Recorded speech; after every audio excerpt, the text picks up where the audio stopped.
난 기초도 몰라. 이 분할 3분할에 5분할이 있는데 분할은요, 그러니까 어떤 부위가 고민이라고 해서 그 부위 운동만 계속 집어넣으면 안 돼요. 그러면 효과를 못 봐요. 안녕하세요.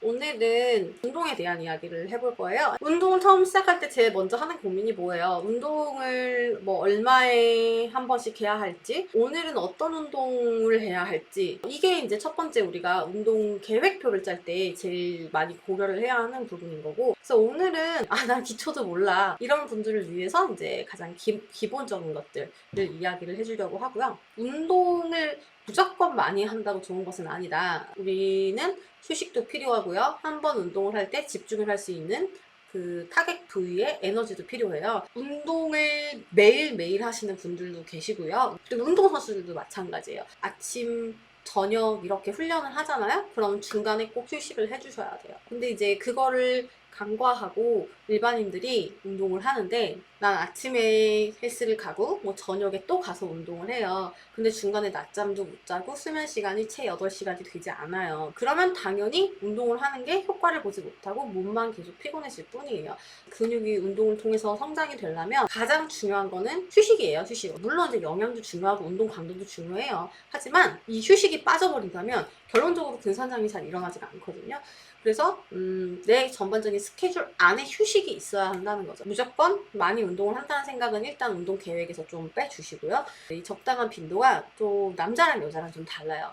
운동의 목적에 따라서도 좀 다를 수 있고요. 만들려고자 하는 몸에 따라서도 운동 빈도가 좀 다를 수 있어요. 이제 대부분을 이야기를 해볼게요. 여기 있는 우리 젤린이들, 학생도 있을 것이고 직장인도 있을 것이고 뭐 주부도 있을 수 있잖아요. 그러니까 운동이 본업이 아니신 분들이 우리가 보통 이제 일반인이라고 이야기를 해요. 운동이 업이신 분들과 일반인들의 운동 목적은 다를 수밖에 없고요. 그래서 적당한 빈도라는 거는 나의 목적에 따라서 일주일에 몇 회를 운동을 할지를 생각하셔야 되는데, 예를 들어서 이제 뭐 몸무게는 정상이거나 정상보다 이하이신 분들, 전신에 그냥 과체중이신 분들이랑 운동 빈도는 조금 다를 수 있고 운동 계획도 좀 다를 수 있어요. 근데 저는 초보자분들에게 추천을 드리는 거는, 아무리 다이어트가 목적이라도 너무 많은 운동을 하지 말라고 이야기를 해요. 왜냐하면 본인이 자기에게 적당한 양을 잘 모르다 보니까 자칫 운동량이 너무 많아지게 되면 식욕이 그걸 초과하기 때문에 효율이 훅 떨어진다고. 그래서 그 지점을 본인이 잘 조절을 못해요. 그러다 보니까 과체중이어서 비만을 줄이기 위해 운동하시는 분들도 무조건 일주일에 7번 이상 다 운동해야 된다 이런 건 아니고요. 평균적으로 적으면 2회, 많으면 맥시멈 4회가 나오는 거예요. 전신 과체중이신 분들은 한 3회에서 4회, 약간 마른데 몸을 만드시는 분들이 한 2회에서 3회. 저는 이렇게 해서 추천을 해드리고 있고요. 우리가 흔히 말하는 미용 몸매를 만드는 여성분들 분할을 많이 해서 매일매일 운동 계획을 많이 끼워 넣을 필요가 없어요. 왜냐면 운동하는 부위 자체가 몇 군데 안 되거든. 그래서 운동 빈도는 여성이라면 그렇게 많이 잡을 필요가 사실은 없다. 일단 부위 운동을 하기 앞서서 내가 어떤 부위가 고민이라고 해서 그 부위 운동만 계속 집어넣으면 안 돼요. 그러면 효과를 못 봐요. 수면부 사용하는 운동이 들어갔다면 이제 보상 운동으로 코어 운동이라든지 다른 부위 운동이 들어가줘야 그 부분과 그 부분이 같이 보상작용을 해주면서 몸이 틀어지거나 어느 부위에 문제가 오지 않아요. 웨이트는 하루에 몇 부위를 나누어서 운동을 하고, 그리고 나서 다음 날에는 다른 부위를 선별적으로 골라서 운동해요. 하루에 운동하는 부위가 한정되어 있다. 이것이 이제 기본적인 웨이트의 원리입니다. 그래서 운동을 하실 때에는 부위를 골고루 하시는 게 중요하고요. 어느 정도 운동 이제 기초 체력이 좀 길러지면 무조건 분할 트레이닝을 시작하라고 이야기를 합니다. 자, 그럼 전반적인 분할법을 일단 먼저 한번 이야기를 해볼게요. 우리가 전신 분할, 무분할, 분할 없음, 전신 운동. 예를 들어 요가나 필라테스도 분할 없음이죠.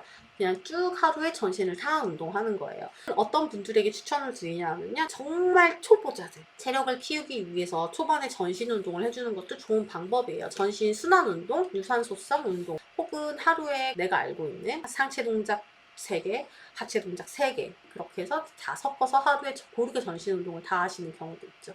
처음에 초보자분들이 기본적인 심폐지구력이라든지 기초적인 체력을 기르는데 전신 루틴으로 운동을 하시면 괜찮습니다. 2, 3회 정도 전신 운동을 하시는 거는 추천을 드리지만, 그 이후에는 항상 말씀드리듯이 웨이트 무조건 분할을 해주시는 게 효율이 훨씬 좋아요. 그럼 이 분할로 넘어갈게요. 자, 이 분할. 몸을 두 개로 나누어요. 보통 가장 많이 하는 방법이 상체랑 하체로 나누는 거겠죠. 혹은 전면부랑 후면부로 나눌 수도 있을 거예요. 이런 식으로 몸을 그냥 큰 덩어리로 두 개로 나누는 거예요. 이 분할을 할 때 뭐를 하면 안 되냐면 그 두 덩어리의 크기는 비슷해야 돼요. 내 몸을 크게 두 개로 나눈다고 생각을 하시면 돼요.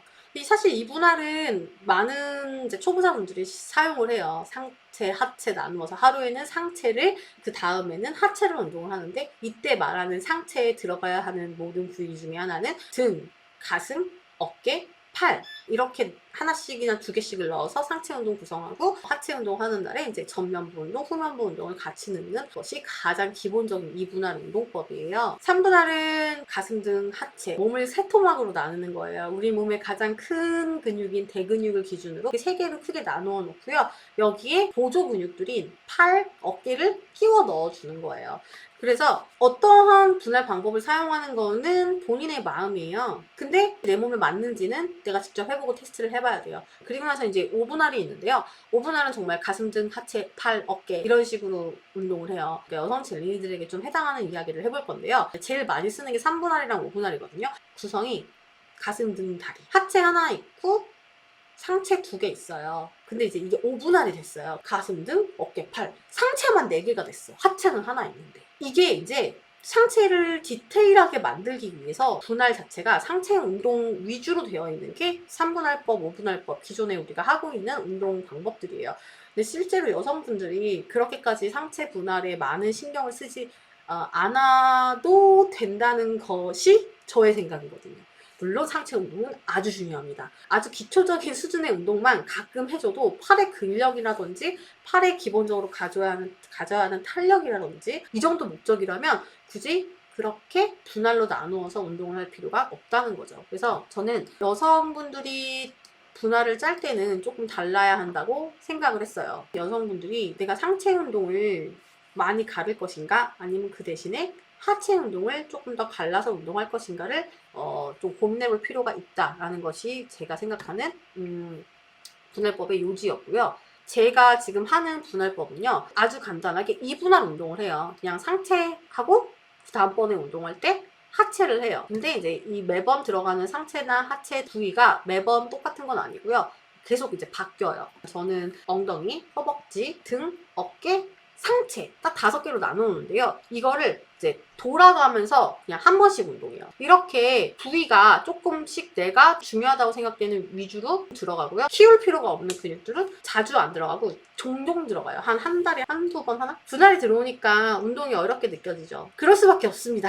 분할은요. 운동 이야기 중에서 가장 기초적인 것들이에요. 가장 쉬운 부분이에요. 이거를 어느 정도는 파악을 해줘야 내 스스로 운동 계획을 제대로 짤 수 있어요. 내 몸이 좋아지는 방향으로 운동을 짤 수 있어요. 근데 대충 하면요. 몸이 절대 좋아지지 않아요. 웨이트 트레이닝 하시는 모든 여성분들 다 그래요.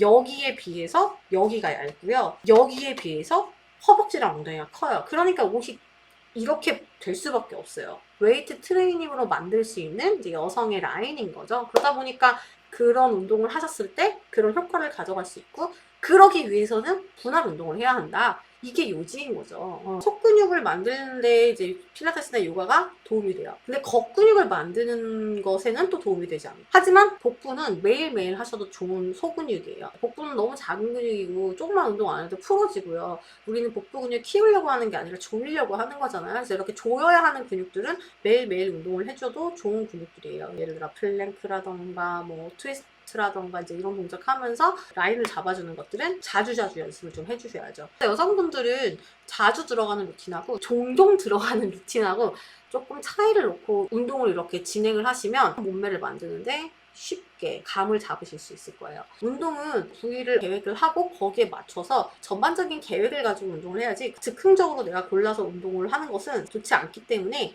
전반적인 프로그램이 필요해요. 그래서 그 프로그램이 너무너무 어려워요 라고 하시는 분들에게는 트레이너가 권장하는 프로그램이 필요한 거죠. 내가 알고 있는 운동들을 종합해서 운동을 할 수 있는 능력이 필요하잖아요. 그래서 분할을 공부하시는 건 굉장히 필요한 일이에요.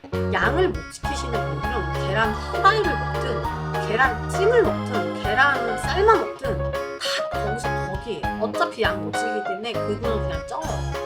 식사 시간대 안 지키시는 분들은 마찬가지예요. 본인은 고구마 먹는 게 좋을지 감자 먹는 게 좋을지 되게 궁금하시고 되게 중요하다고 생각하시겠지만 안타깝게도 그건 별 의미가 없어요. 살이 잘 안 빠지실 거예요. 새 눈매?